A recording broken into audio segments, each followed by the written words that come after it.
Dampak buruk bid'ah adalah yaitu apabila bahwasanya seorang yang mengagung-agungkan, memuliakan pelaku bid'ah, maka itu sama saja dia itu sedang membantu untuk menghancurkan Islam.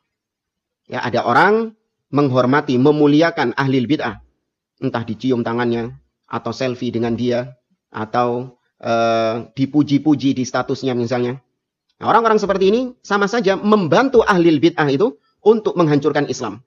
Karena kita tahu bid'ah itu adalah sesuatu yang bisa menghancurkan sunnah, menghancurkan syariat Islam. Nah, ini miris, di tengah-tengah kita muncul dai-dai yang katanya berada di atas sunnah, dai-dai yang katanya berada di atas manhaj salaf, bermudah-mudahan dalam menyanjung, memuji-muji ahli bid'ah. Selfie dengan ahli bid'ah. Dengan kalimat-kalimat yang menunjukkan keridhoannya terhadap ahli bid'ah tersebut. Ya, lagi bersama para gus misalnya. Lagi bersama para gus. Atau yang dia sebut dengan gawagis atau apa itu. Nah, ini miris. Orang-orang seperti ini tidak paham bahwasanya perbuatannya itu adalah perbuatan yang bisa menghancurkan sunnah. Perbuatan yang bisa menghancurkan Islam itu sendiri. Sebagaimana Nabi SAW tadi mengatakan, man ahdatha fiha hadathan aw awa muhdithan. Yang membantu ahli bid'ah. Melindungi ahli bid'ah, mensupport ahli bid'ah. Dengan cara apa? Dengan cara Anda mempromosikan mereka.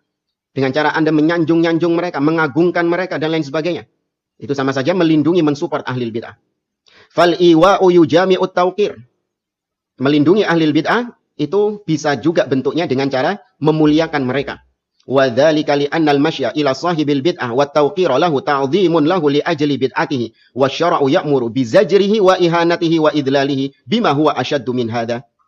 Kata beliau, seorang mengagungkan, memuliakan ahli bid'ah karena bid'ahnya. Ya, dia memuliakan ahli bid'ah padahal tahu bahwasanya dia memiliki kebid'ahan. Padahal syariat dia tahu bahwasanya syariat memerintahkan kita untuk menghajar.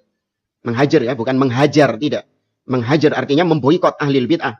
Menghinakan ahli bid'ah, merendahkan ahli bid'ah. Atau kalimat-kalimat yang semisal dengannya. Ya, ahli bid'ah itu dihinakan. Dijauhi, diboikot.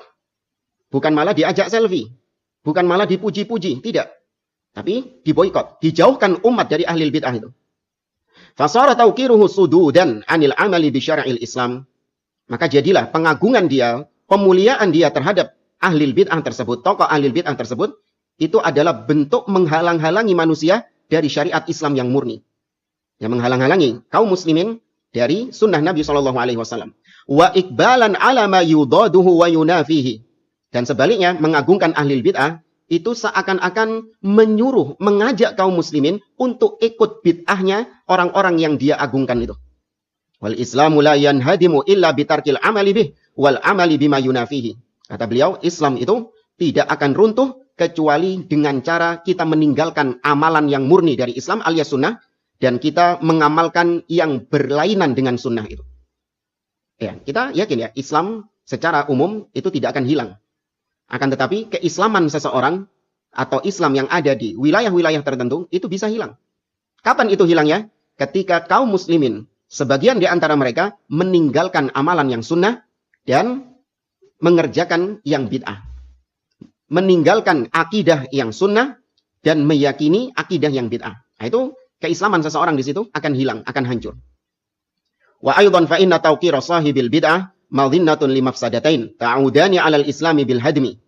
Lebih lanjut lagi kata beliau, memuliakan ahli bid'ah itu punya dua mafsadat. Ya, punya dua mafsadat. Yang dua mafsadat ini mafsadatnya kembali kepada Islam itu.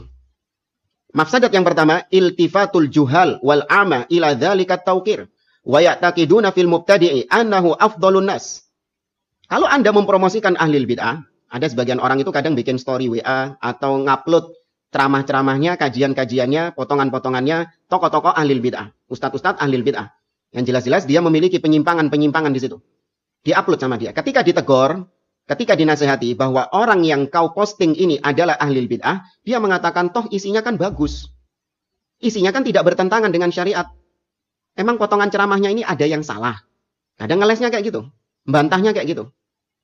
Maka kata beliau, kalau Anda mempromosikan ahli bid'ah, meskipun isinya itu yang Anda posting tidak ada masalah di dalamnya, sama saja Anda membuat orang-orang awam di antara kaum muslimin untuk menoleh kepada tokoh ahli bid'ah tersebut. ya untuk menonton kajian-kajiannya si ahli bid'ah tadi. Anda mempromosikannya. Lebih lanjut dengan Anda memposting ahli bid'ah, memuliakan ahli bid'ah, memuji-muji ahli bid'ah, membuat awamul muslimin, orang-orang awam di antara kaum muslimin, mereka beranggapan bahwa si ahli bid'ah ini adalah afdolun nas. Adalah manusia yang afdol. Tuh buktinya diajak selfie sama Ustadz Fulan. Tuh buktinya dipromosikan bukunya sama Ustadz Fulan. Buktinya di-mention akunnya sama Ustadz Fulan. Berarti dia ini orang yang afdol. Wa annama huwa alaihi khairun mimma alaihi ghairuh. Orang-orang akan menganggap si ahli bid'ah ini adalah khair. Ya, kebaikan-kebaikan yang ada di dalamnya. Fayu'addi dzalika ila ittiba'i ala bid'atihi duna ittiba'i ahli sunnah ala sunnatihim. Maka jadilah apa yang Anda lakukan dengan mempromosikan ahli bid'ah itu mengakibatkan mereka kaum muslimin yang awam ini, mereka akan mengikuti bid'ah-bid'ahnya dan mereka meninggalkan sunnah. Lihat ya, para ulama itu kenapa mereka sangat tegas menyikapi ahli bid'ah atau yang mencela-mencela, suka selfie-selfie dengan ahli bid'ah, itu karena sayang kepada kaum muslimin. Ingin supaya kaum muslim ini jangan tertipu dengan ahli bid'ah yang diajak selfie ini. Ya, namun sangat disayangkan sebagian di antara orang yang menisbatkan diri kepada ahlus sunnah bermudah-mudahan dalam hal tersebut. Nggak tahu tujuannya cari muka, ya, atau tujuannya ingin supaya dikenal oleh jamaahnya si ahli bid'ah ini, atau tujuan-tujuan lain, apapun tujuannya, meskipun tujuannya baik, tetap itu adalah perbuatan yang ditahdzir, diperingatkan oleh para ulama salaf untuk kita tidak bermudah-mudahan dalam hal tersebut. Tapi mafsadat yang kedua, annahu idza wukira min ajli bid'atihi sara dzalika kal hadi al-muharridi lahu ala insya'il ibtida' fi kulli syai' fatahyal bid'ah wa tamutus sunan wa huwa hadmul islam bi'ainihi.